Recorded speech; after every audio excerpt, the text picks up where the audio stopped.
Hello YouTube, and welcome to my first fanfiction reading. The fanfiction I'm going to be reading for you is The Generation That Even Time Has Forgotten by Flamchan. This is my first fanfiction, so it's going to be a maiden voyage for me, so let's see how it goes. Chapter 1. Always have a messy mane when you get up, huh, Twilight? Smike smiled as he passed by with a large stack of books in his claws. Twilight Sparkle pulled herself out from under her covers and giggled. "You're up early, Spike. Usually I have to wake you. Any reason?" she asked, walking over to her vanity mirror and beginning to tame her mane. "I just wanted to finish shelving these books early so I have a bit of time to rest before you start studying about Star-Swirled the Bearded again." Spike shivered. Just remembering the amount of books he had to clean up the last time she read up on her favorite unicorn scholar made his claws ache all over again. "Well, there's no need for that," Twilight laughed, "because today I'm going to be taking a little break from my studies. I want to get out and get to know the other ponies of Ponyville a little bit better." Spike sighed with relief while Twilight walked downstairs, only to have a stack of books fall down on top of them. The purple unicorn hummed merrily as she packed a bag full of lists she had created the night before. "Just because I'm going to meet ponies doesn't mean I can't work, right?" she reasoned to herself. She paused and looked down at her saddlebag, which was already bursting at the seams from the large quantity of paper. "Okay, maybe I shouldn't try and work while I make friends. It might distract me." She released the bag from her magic and quickly scribbled down a note for Spike to ensure that he completed the task on the scrolls in her place. After reading it over and making sure it was to her liking, Twilight tucked it neatly by the stacks of paper and walked out the door. "Wow, what a gorgeous day," Twilight gasped, while trotting down the cobblestone street toward the town square. "I wonder what every pony is doing to enjoy it." As she walked a bit further, she saw every pony hard at work as usual, but they did appear to have a skip in their step as they basked in the sunshine. She smiled in contentment.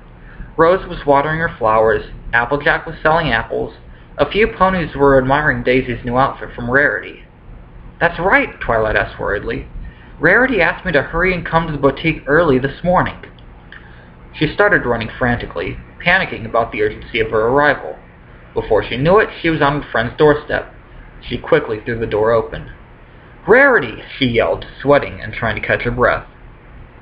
Rarity seemed startled at her friend's hastiness and rushed to her side. "Twilight dear, are you all right?" she asked in her sweet and classy voice. "You said you needed me, and I was worried that I was going to be late, and that I was needed for something important, and that—" She paused to breathe. Rarity sighed with relief, and her normal composure returned. "Oh, darling, it was nothing that drastic. I just needed you to go ask Rainbow Dash for a cloud tuft for an order. In fact, I've been taking a bit longer than I predicted at sewing this dress, so I don't have to attach it yet, but I do still need you to get it." She paused and inspected Twilight a little more. "I'm sorry I put you through all that stress." Twilight finally got her breath back and her adrenaline stopped pumping. "Oh no, it's fine. I needed a little rush to get me awake anyway," she smiled.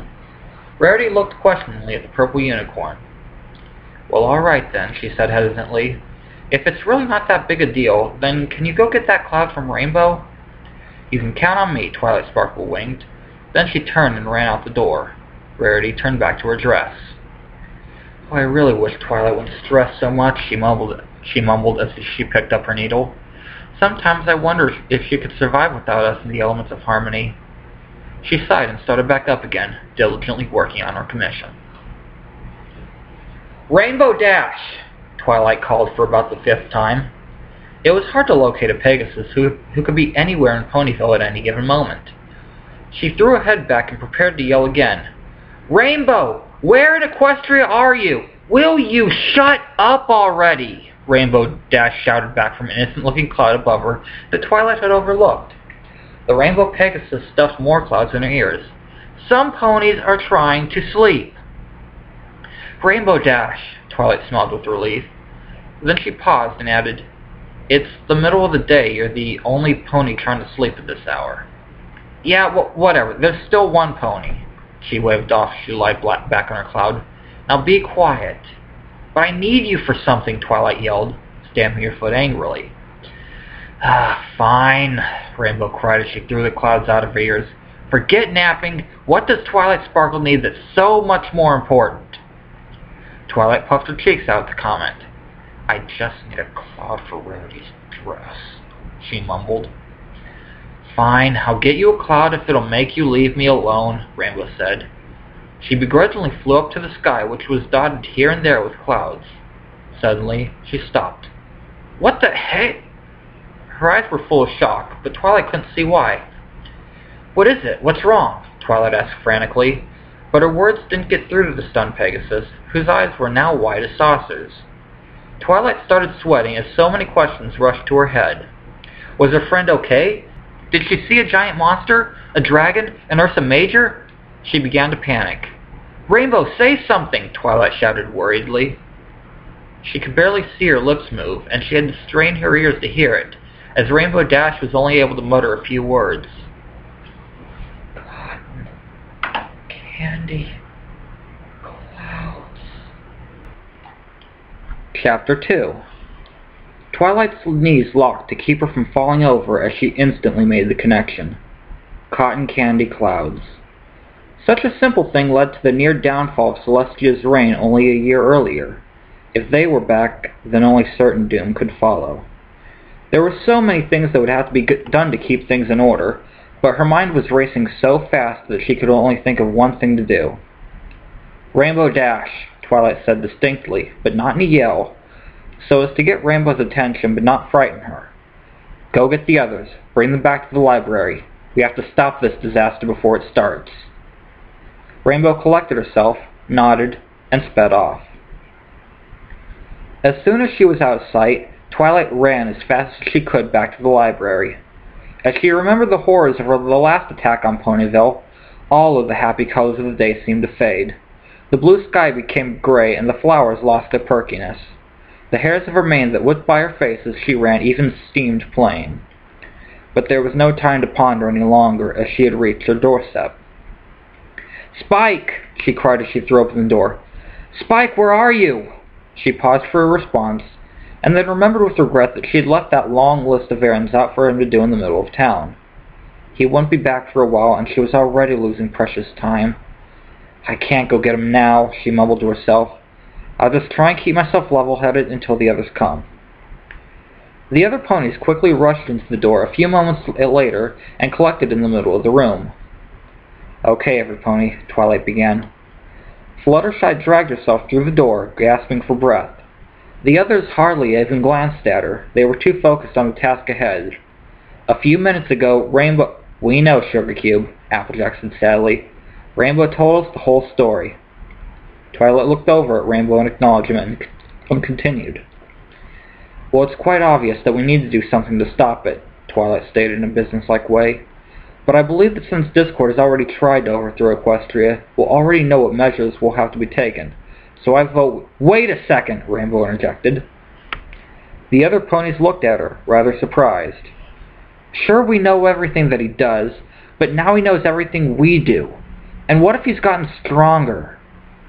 "Yeah," Pinkie Pie added. "Like, what if instead of chocolate rain, he has dark chocolate rain?" Pinkie licked her lips at the thought. Twilight rolled her eyes and continued the meeting. "Rainbow Dash has a good point. I suppose all we can do is expect the unexpected, give it our all, and keep the magical friendship fresh in our minds and hearts. Now let's move out." The ponies smiled bravely and got up to walk to the door. Twilight threw it open with her magic and gasped with surprise. Spike was balled up on the doormat, gasping and sweating, and was holding up a letter as if his life depended on it. The other ponies gathered around, and Twilight grabbed the letter and opened it, eyeing it quizzically. Then she began to read. "Dear Twilight Sparkle and all of her friends, I need you all at Canterlot Castle immediately. Something urgent has come up and the elements of harmony are needed. Hurry before the matter worsens. Your favorite teacher, Princess Celestia." The ponies all gasped.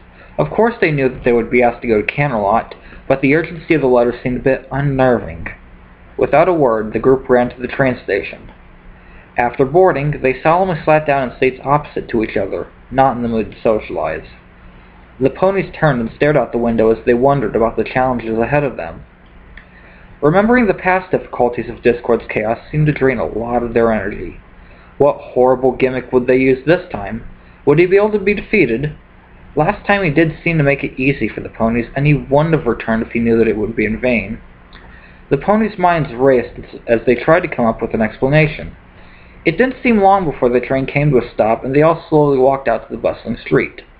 A dark feeling hung over all of them as the task ahead of them weighed on their minds. "Well," Rarity said, speaking for the first time since the journey began, "I'm going to break the ice here and try to make the load a little lighter. At least Princess Celestia might know what Discord is up to this time. Maybe she'll even be able to help us." The other ponies lifted their heads and smiled at the glimmer of hope Rarity had given them, but they couldn't think of anything cheerful to add, so they again fell silent until they were at the closed door leading to the throne room. "Okay, everypony," Twilight smiled, as she turned to face the rest of the group. "Maybe behind this door lies all of our answers, so let's keep our heads high and our hopes up." And with that, she pushed the door open, and they walked happily inside. But getting halfway into the room, Twilight stopped, which made the others run into her. "What is it?" Twilight asked, as she picked her hat back up off the floor. "Something isn't right," Twilight whispered, "even if Celestia is in another room." "But she sent us that letter. She's expecting us," Rainbow argued. Twilight was about to reason with her, but stopped dead in her tracks as a laugh echoed throughout the room. "Oh, Rainbow Dash, I always knew that you had a thick head," it cackled. "Hey," she yelled back, "show yourself! I can take you!" The ponies turned their attention toward the stained glass window to their side, which depicted the ponies as they defeated Discord, which was only a year earlier. They watched as Discord and the stained glass began to move and swim across the different windows. "Discord!" Twilight shouted angrily. "Get out of that window and tell us what you did to the princess!" "Oh, fine," Discord sighed. "I'll skip the fancy introduction and get down to the point." Then he disappeared out of the stained glass and appeared normally before the ponies. Well, normal by his standards, because a Draconequist is never normal. "I suppose you already know why I'm here from the last time we've met, but I've changed my approach this time, and I'm quite proud of myself for thinking it up." Rainbow Dash snorted and flew up at him. "What have you done with the princess, you freak?" she cried. Discord frowned disapprovingly. My, you're impatient. Fine, I'll tell you. I put her under an enchantment. She's not hurt or anything, but she's not going to come helping you like last time." He grimaced as he remembered how Princess Celestia had ruined his whole plan by sending Twilight all of her friendship letters and all of that gunk. "But then how did she write that letter to me?" Twilight asked. Discord's face lit up and he burst into laughter.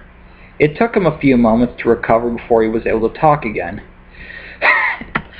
"You actually thought that was from Celestia," he mused as he wiped away a tear.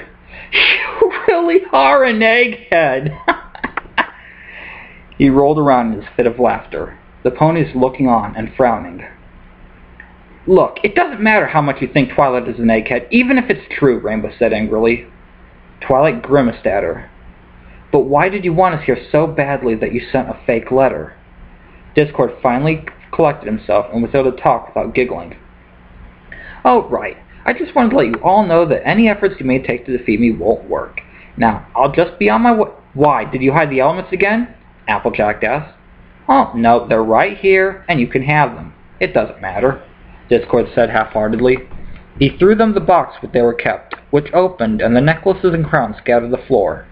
"But I do need one thing," he smiled. "What?" Twilight asked nervously. Suddenly she felt herself being picked up. "You." He grinned evilly. Then Twilight was engulfed in a dark blue smoke and disappeared from the room, causing her to black out.